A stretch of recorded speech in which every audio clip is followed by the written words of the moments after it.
Hey friends, today we're taking a deeper look at all your contraception options. With so much misinformation out there, I want to make sure we are breaking down the facts and giving you the information you need to know. A huge thanks to Plan B One-Step Emergency Contraception for sponsoring this episode. Plan B is committed to increasing education and access to emergency contraception and improving women's sexual health. I'm proud to partner with them for this episode and bring medical facts straight to you. So let's dive in. What are the chances of hormonal IUDs creating severe acne?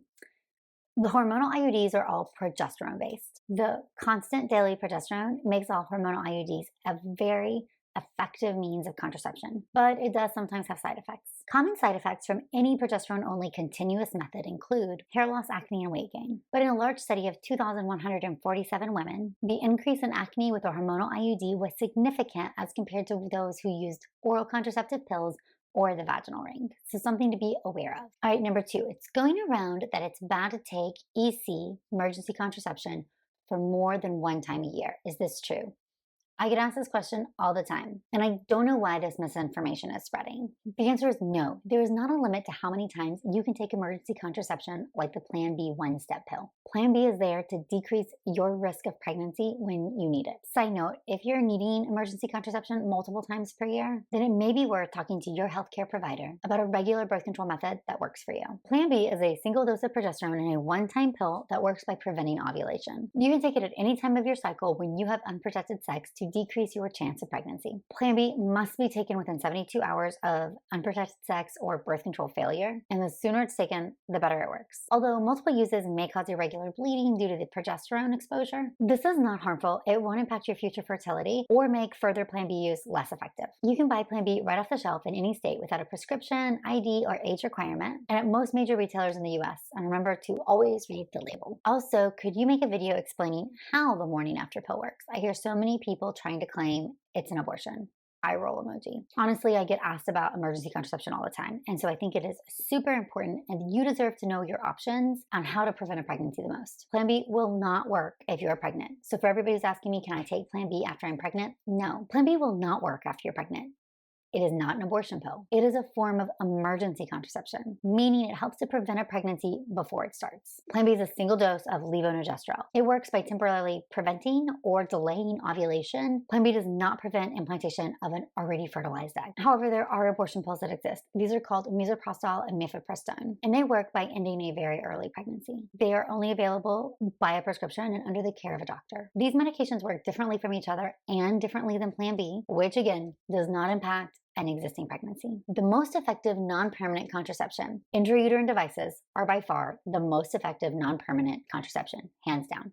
There are two main types of IUD, a hormonal, which releases different types and amounts of progesterone, and a non-hormonal, which is copper-based. Both of these IUDs have over a 99% prevention of pregnancy rate. Can the pill cause decrease in libido, dryness, and moodiness? The important thing to remember about the majority of birth control pills is that they contain the two different compounds. So again, the estrogen in pills is very similar, all different doses of ethinyl estradiol, but the progestin is different. And there's so many different types of birth control pills that have different types of progestins. Each pill will have its own unique side effects in any unique person. So what one person loves, another person may not. Common side effects that women are concerned about include weight gain and mood changes. Weight gain has not been associated with the pill in numerous studies, even the different types, not associated. Depression has been associated with the pill use, with up to a 10% increase in depression diagnosis. However, this is usually tied to the type of progestin and the individual woman. So you can talk to your doctor and try changing this up. You could try changing the brand or the type of combination pill if you're noticing a mood issue. When it comes to libido specifically, this is interesting.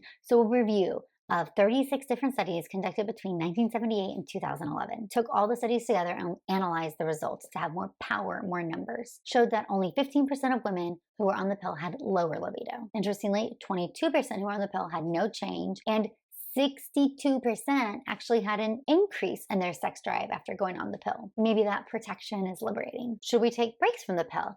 I've been on it for 10 years. Does that impact my fertility? You do not need to take breaks from the pill. So when somebody says, I'm using the pill, are you on the pill? They're referring to combination birth control pills. Combination pills are a combination, ethinyl estradiol, type of estrogen, and any type of progestin. Long-term use of the combined birth control pill does not impact future fertility. not, even with constant use. This was a concern in really old studies that used a higher dose estrogen content, but due to this concern, many good follow-up studies have been done and they've answered this question for us. Even if you use the pill continuously, meaning you do not take the placebo pills or take breaks so you don't have periods, you are not impacting your future fertility. In fact, I have an entire video on this. You can click the link in the description. That being said, a couple things to remember. Number one, the pill is giving your body hormones. So you may have an underlying ovulation disorder and not know. So I recommend stopping the pill about 3 months before you're ready to get pregnant so you can see what your periods do. And remember to use other forms of birth control for protection. If your periods are irregular after 3 months, see an OBGYN. Number two, also prolonged continuous use may result in a thin endometrial lining. This is from constant progesterone exposure. Same thing here, stop your pill about 3 months before you're ready to conceive.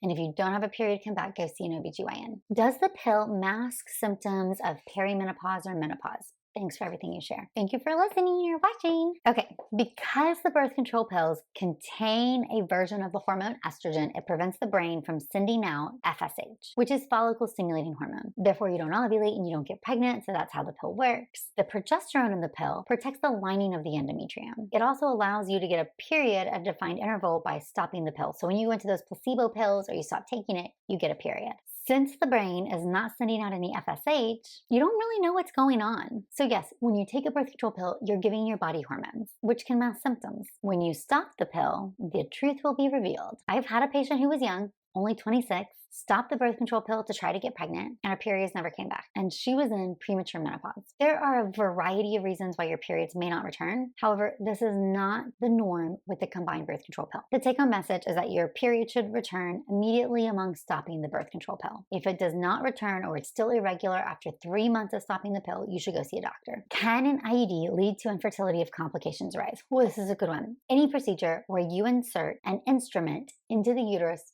has risks. One risk is uterine perforation, which means poking a hole through the top of the uterus. This is not common. The incidence is 1 out of 1,000 IUDs placed in the uterus, and typically perforation heals with no further issues. However, sometimes the perforation can lead to significant bleeding or concern for damage, whatever was on the outside of the uterus. And so this may require a laparoscopy where you put a camera through the belly button to look inside the abdomen to go and diagnose what's going on. The biggest risk for fertility here is that scar tissue could develop, which could make it harder for a woman to get pregnant later on. Concern for a uterine perforation usually happens at the time of insertion, especially with extreme pain, or having the IUD strings not seen on follow-up exam. So many OBGYNs verify the position of the IUD by either doing an ultrasound at time of placement or by bringing you back in to check the strings by putting a speculum in the vagina, looking at the cervix, and seeing the strings hanging out to confirm proper position. When a perforation happens and scar tissue does form inside the uterus, it is called Asherman syndrome, which is associated with having no periods or amenorrhea. So if you have your IUD removed and you get your periods back, you're okay.